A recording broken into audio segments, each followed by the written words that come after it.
تو مسلمانوں کے اوپر اس طرح کا ظلم کرنا اور وہ بھی عبادت کے دوران، یہ انتہائی تشویشناک بات ہے، اور پورے ملک میں، پورے عالم اسلام میں ہم اس کی بھرپور مذمت ہو بھی رہی ہے اور ہم کر بھی رہے ہیں۔ سب سے پہلے انسانیت ہے، اس کے بعد دین مذہب سب بعد میں شروع ہوتا ہے، انسانیت سب سے پہلے شروع ہوتی ہے۔ اگر انہوں نے یہ کہا ہے اور انہوں نے مذمت کی ہے تو اچھی بات ہے۔ جو ریاستیں جسٹ فلسفے پہ کام کرتی ہیں نا، انصاف کے فلسفے پہ، تو وہ بڑا اسٹرانگ پوزیشن لیتی ہیں، نیوٹرل پوزیشن کبھی بھی نہیں لیتی۔ میں ایک چیز بڑے اچھے طریقے سے سمجھتا ہوں کہ جس دن پاکستان میں لینڈ ریفارمز ہو گئے، میرا ہاری، میرا غریب، مفلس، سندھی، سرائکی، پنجابی، پختون مرے گا نہیں۔ تو اسرائیلیز اور پیلسٹینینز کے جو مذاکرات ہیں وہ اس وقت ہو سکتے ہیں جب پیلسٹائن کے پیچھے OIC کھڑا ہو، 53 اسٹیٹس کھڑی ہوں، اور پھر وہ اسرائیل کے ساتھ ڈائلاگ کرے گا تو پتہ چلے گا۔ السلام علیکم ناظرین، ہم آواز کے ساتھ میں ہوں آپ کی ہوسٹ عائشہ متین۔ ناظرین، آج جو ہے نریندر مودی صاحب نے جو ہے 3 بڑے ممالک پہ جو ہے کمنٹس کیے ہیں۔ انہوں نے ڈونلڈ ٹرمپ پہ جو ہے اریسٹڈ ہوئے ہیں اس پہ انہوں نے کمنٹ کیا ہے، جرمنی پہ انہوں نے کمنٹ کیا ہے، اور سب سے بڑھ کر جو ہے ابھی پچھلے دنوں جو ہے مسجد اقصیٰ پہ جو ظلم ہوا ہے مسلمانوں پہ، اس پہ انہوں نے کہا ہے کہ ان کو آپس میں جو ہے باہمی تعلق کے ساتھ بیٹھ کے بات چیت کرنی چاہیے، وائلنس کریٹ نہیں کرنا چاہیے۔ کیا یہ ایک انسانیت کے ناطے ٹھیک نہیں ہے؟ آئیے پاکستانی عوام سے جانتے ہیں کہ انسانیت کو برقرار رکھنا کتنا ضروری ہے، اور کیا انہوں نے جو یہ بات ہے بالکل ٹھیک کہی ہے۔ تو رہیے میرے ساتھ، سب سے پہلے ویڈیو کو لائک کیجئے، چلتے ہیں عوام کی طرف۔ السلام علیکم جی وعلیکم السلام۔ کیسے ہیں سر؟ الحمدللہ۔ سر کہاں سے آئے ہیں سب سے پہلے تو؟ جی میں مظفر گڑھ سے آیا ہوں۔ سر ابھی جو ہے ریسنٹلی نریندر مودی ہیں انڈیا کے، ابھی آپ دیکھ رہے ہیں پیچھے انہوں نے نا کمنٹ ایک کیا ہے، اور انہوں نے ایک بتایا ہے کہ کس طرح سے جو انسانیت کے ناطے ہمیں خیال ہونا چاہیے۔ ابھی پچھلے دنوں مسجد اقصیٰ پہ کتنا ظلم ہوا ہے، نمازیوں کے دوران ہی ان کو بیچ میں دھکے دیے گئے، ان کو مارا گیا۔ انہوں نے یہ کہا ہے، اس کے حوالے سے ایک میٹنگ بھی ہونی ہے، اس میٹنگ میں ان سے انڈیا سے بھی ہم سے پوچھا گیا، ریویو لیے گئے کہ آپ کیا کہتے ہیں، تو انہوں نے کہا ہے کہ یہ اس طرح کا نہیں ہونا چاہیے۔ چاہے انہوں نے انسانیت کے ناطے کہا ہے کہ ان کو مل بیٹھ کے آپس میں اتفاق سے بات کرنی چاہیے، اتنا وائلنس نہیں کریٹ کرنا چاہیے، تو کیا انہوں نے ٹھیک کہا ہے؟ آپ کیا کہیں گے؟ نریندر مودی کے اوپر جو ان کا موقف ہے اس کو ہم سراہتے ہیں، اور وہ یہ سمجھتے ہیں کہ مسلمان جو ہیں پوری دنیا میں ان کو عبادت کرنے کا پورا حق ہے، جس طرح باقی جو اپنا اقوام ہیں ان کے مذاہب ان کو اجازت دیتے ہیں۔ تو مسلمانوں کے اوپر اس طرح کا ظلم کرنا اور وہ بھی عبادت کے دوران، یہ انتہائی تشویشناک بات ہے، اور پورے ملک میں، پورے عالم اسلام میں ہم اس کی بھرپور مذمت ہو بھی رہی ہے اور ہم کر بھی رہے ہیں۔ تو انشاءاللہ ہم کرتے رہیں گے، خون کے آخری قطرے تک۔ آپ یہ دیکھیں گے کہ انشاءاللہ ایک دن آئے گا کہ نہ صرف ہمارا قبلہ اول فتح ہوگا، بلکہ ہم مجھ سمیت بہت سے مسلمان جو قبلہ اول میں سجدے کی خواہش رکھتے ہیں، انشاءاللہ وہاں میں آپ سجدہ ریز ہوں گے۔ آپ کیا کہنا چاہیں گے پاکستانی عوام کو کہ ان میں انسانیت، جذبہ اور ہمت، دوسروں کی مدد کرنا یہ ہونا چاہیے، تاکہ کہیں پر بھی ہم کامیاب ہوں، ہماری جو ٹریڈنگ ہے انٹرنیشنلی اور انڈیا کے ساتھ، سب کے ساتھ ہماری ایکولی چلے، ہماری کمیونیکیشن اچھی ہو، ہماری انکم بہتر ہو، تو یہ حکومت پہ آتی ساری۔ جی بالکل ایسے ہے کہ بھائی یہ دیکھیں نا، ہم یہاں خان صاحب کے پاس زمان پارک میں موجود ہیں، اور خان صاحب کا جو نیریٹو ہے وہ بڑا کلیئر ہے۔ اس بارے میں خان صاحب اپنی قوم کو نہ صرف ایڈریس کرتے رہتے ہیں، بلکہ ان کو اچھے طریقے سے بتاتے ہیں کہ اپنی ملک کی خودداری کے لیے ہم کبھی سمجھوتا نہیں کریں گے۔ تو ملک کی جو سولیڈیرٹی ہے اور خودداری ہے، اس کے اوپر آپ یہ دیکھیں کہ ہمیشہ انہوں نے انصاف کی بات کی ہے، ہمیشہ انہوں نے ایکویلٹی کی بات کی ہے، ہمیشہ انہوں نے کہا ہے کہ آپ جب تک اپنے حقوق کے لیے کھڑے نہیں ہوں گے اس وقت تک آپ کو آزادی نہیں مل سکتی۔ تو اسی طرح فلسطین اپنے حقوق کی جنگ لڑ رہا ہے، اسی طرح فلسطین اپنے حقوق کی جنگ لڑ رہا ہے، اسی طرح کشمیری اپنے حقوق کی جنگ لڑ رہے ہیں۔ سب سے پہلے تو میں مسجد اقصیٰ پہ جو ہوا ہے اس کی پرزور مذمت کرتا ہوں، اور دوسرے نمبر پہ سب سے پہلے تو انسانیت ہی ہے نا، سب سے پہلے انسانیت ہے، اس کے بعد دین مذہب سب بعد میں شروع ہوتا ہے، انسانیت سب سے پہلے شروع ہوتی ہے۔ اگر انہوں نے یہ کہا ہے اور انہوں نے مذمت کی ہے تو اچھی بات ہے، اچھی سوچ ہے۔ تو اسی لیے تو جو خان صاحب نے اقوام متحدہ میں عمران خان صاحب نے تقریر کی تھی نا، اس میں انہوں نے واضح کیا تھا کہ یہ دہشت گرد یا جو کچھ بھی ہے یا جو ظلم بربریت کر رہے ہیں وہ یہ ہندو لوگ، انگریز لوگ یہ کر رہے ہیں، مسلمانوں کا تو نام بدنام ہے نا، تو انہوں نے مسلمانوں کا نام بدنام کیا ہوا ہے، باقی تو یہ سارا کچھ یہ خود کر رہے ہیں۔ اور اسی لیے تو خان صاحب کی وہ تقریر میں واضح تھا کہ انہوں نے بتایا کہ یہ کس نے شروع کیا، تو صرف جو ہے بس ایک نام کے مسلمان کے ساتھ یہ دہشت گردی لگا دیتے ہیں. اصل تو دہشت گرد یہ ہیں جو انسانیت کو ختم کرنا چاہتے ہیں اور انسانیت سے یہ ظلم زیادتی کر رہے ہیں. جی اسی طرح سے تو ظاہری بات ہے ہمارے انٹرنیشنلی تعلقات بھی اتنے اچھے ہونے چاہیے. اب جیسے کہ فار ایگزامپل ملیشیا ہے اور بھی بڑے ممالک ہیں, تو کیا کہتے ہیں وہ ان سے جو ہے انڈیا بیسکلی میں بات کرنا چاہ رہی ہوں کہ وہ جو ہے ہر ایک سے تعلق وہ رکھ رہے ہیں, پروجیکٹس کر رہے ہیں. ہمارا اتنا کیوں ٹرسٹ بلڈ اپ نہیں کیا گیا؟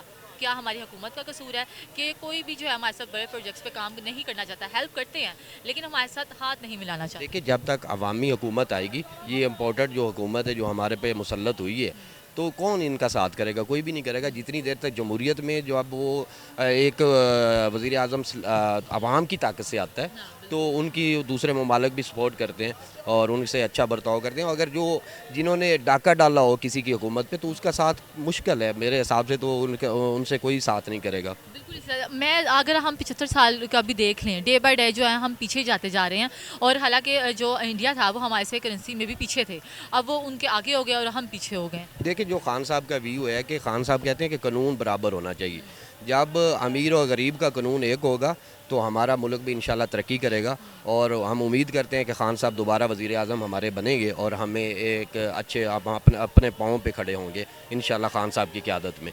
تو یہ ان چوروں لٹیروں سے آپ کیا توقع کر سکتے ہیں؟ جو خود ڈاکہ ڈال کے آئے ہوئے ہیں ان سے کیا توقع کر سکتے ہیں آپ؟ وہ تو آئے تھے وہ ہماری وہ مہنگائی ختم کرنے, وہ اپنے کیس ختم کرنے میں لگ گئے. Thank you. پہلے تو اس کو سمجھنے کی ضرورت ہے کہ مودی صاحب کہاں سے رہے. دیکھیں نازیز کا جو فلسفہ تھا جرمنی میں, جو آر ایس ایس بنا بعد میں, چونکہ ان کے جو جس نے اوریجنیٹ کیا, کنسٹرکٹ کیا جو ڈیزائن تھا آر ایس ایس کا, وہ نازیز سے انسپائر ہو کے کیا تھا, اور مودی صاحب ان کی باقیات میں سے ہے, آپ کو پتہ ہونا چاہیے. تو ایک بات یہ. دوسری بات یہ کہ مودی کو میں ایک ہندو نیشنلسٹ لیڈر سمجھتا ہوں. وہ اسٹیٹس مین تو ہے نہیں نا, لیکن اس کا ایک اور مسئلہ بھی ہے, وہ بیڈ ماؤتھ ہے. کہیں پہ بھی کچھ دنیا میں ہو رہا ہوگا تو اس کو کچھ پتہ نہیں ہوتا, لاجک نہیں ہوتی, اس کو پتہ نہیں ہوتا کہ دنیا میں جو ڈپلومیٹک ریلیشن شپس ہیں کس طرح سے آپریٹ کرتے ہیں. تو بڑے اسمارٹلی چلا رہے ہیں اور کہ ہم یہ ٹیکنیک سے آئی انڈرسٹینڈ دیٹ. تو وہ پھر بیڈ ماؤتھ اپنا ڈیمونسٹریٹ کرنے کی کوشش کرتے ہیں. ابھی ریسنٹلی دیکھیں جرمنز نے ایک بڑا اسٹرانگ سٹانس لیا تھا کہ جو ہندو نیشنلسٹ ہے نا, جو انڈیا ہے وہ ہندو نیشنلسٹ اسٹیٹ بنتا جا رہا ہے. تو ان کے ایک بڑے سینئر لیڈر نے جو مارکلا اینجلس کے ساتھ تھا, اس نے ایک کامنٹ کیا تھا. اس کے بعد انڈین جو ڈپلومیٹس تھے ان کو بڑی ٹینشن ہوئی تھی, تو یہ اس کے تناظر میں یہ کامنٹ مودی نے کیا ہے. دوسرا یہ کہ جو مسجد اقصی اور اسرائیلیز پہ دیکھیں, جو ریاستیں جسٹ فلسفے پہ کام کرتی ہیں نا, انصاف کے فلسفے پہ, تو وہ بڑا اسٹرانگ پوزیشن لیتی ہیں. نیوٹرل پوزیشن کبھی بھی نہیں لیتی. یعنی اسرائیل کی جو 1947 کا اسرائیل اور فلسطین کی آپ ڈی مارکیشن چیک کر لیں انٹرنیٹ پہ, اگر ٹائم لیپس پہ دیکھ لیں تو آپ حیران ہوں گی کہ اسرائیل تو کچھ بھی نہیں تھا, چھوٹا سا چند کلومیٹر کا ریڈیل ڈسٹنس کا تھا ایریا. اب وہ پچھلے 60 سالوں میں اس نے تقریباً 85% جو پیلسٹینین ٹیریٹری تھی اس پہ قبضہ کیا ہے. تو غلیل والے اور توپ والے میں کیا یعنی کمپیریزن ہو سکتا ہے؟ اور اگر آپ یہ کہیں کہ غلیل والے کے ساتھ توپ والا بیٹھ جائے, کینن والا بیٹھ کے مذاکرات کرے, اٹس اے شیم. اس کا مطلب یہ ہے کہ آپ توپ والے کا ساتھ دے رہے ہیں. تو میں تو اس کو بڑا کنڈیم کرتا ہوں جی. اور دوسری بات یہ کہ انڈینز ابھی یہ سمجھتے ہیں کہ شاید ان کی دنیا میں چونکہ ان کی ٹریڈ بڑی بہتر ہے, ریجنل ٹریڈ ہے, اور یورپ کے ساتھ اور لیٹن امریکہ اور ساؤتھ ایسٹ ایشیا کے ساتھ بہتر ہے, تو اس لیے وہ کانفیڈنس کے ساتھ بڑی کوئی بھی بات کسی بھی موضوع پہ کر دیتے ہیں. لیکن ابھی انڈیا کو بڑی دیر ہے. ایگزیکٹلی بات یہ ہے کہ ان جو بھی ہے ہمارے اختلافات ایک اپنی جگہ ہے, لیکن ان کا جو چلنے کا ایک میتھڈ ہے, ٹھیک ہے, ان کا وہ اپنے ملک کو نقصان نہیں پہنچاتے. دیکھیں ہم اور وہ ایک رات کا ڈفرینس تھا نا, یعنی 14 کی رات اور 13 کی رات, ٹھیک ہے.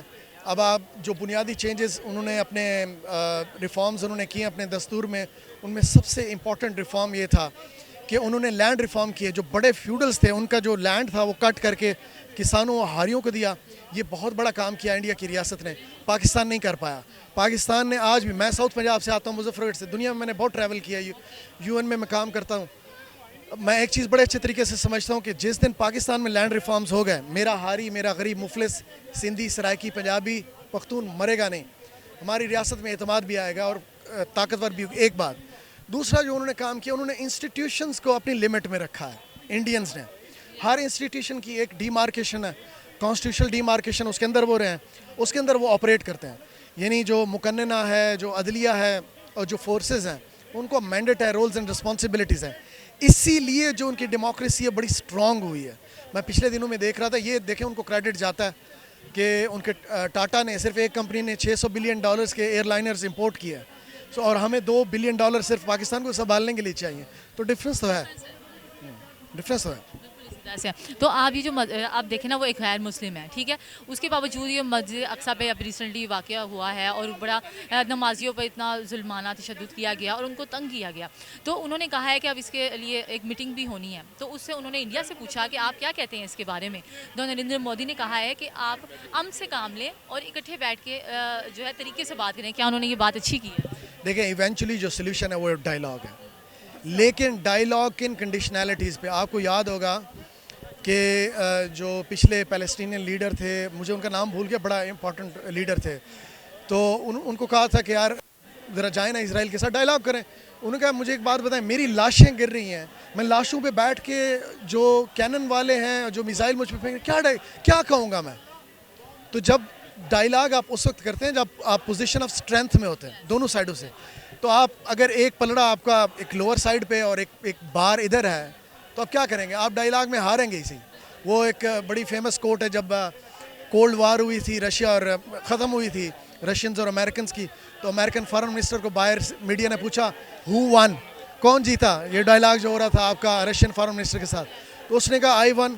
تو میڈیا نے پوچھا وہ کیسے, ابھی تو کوئی وہ باہر اناؤنسمنٹ بھی نہیں ہوئی, کیسے آپ جیت گئے ڈائیلاگ؟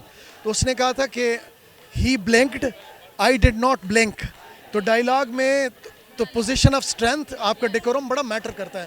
تو اسرائیلیز اور پیلسٹینینز کے جو مذاکرات ہیں وہ اس وقت ہو سکتے ہیں جب پیلسٹائن کے پیچھے OIC کھڑا ہو, 53 اسٹیٹس کھڑی ہوں, اور پھر وہ اسرائیل کے ساتھ ڈائیلاگ کرے گا تو پتہ چلے گا.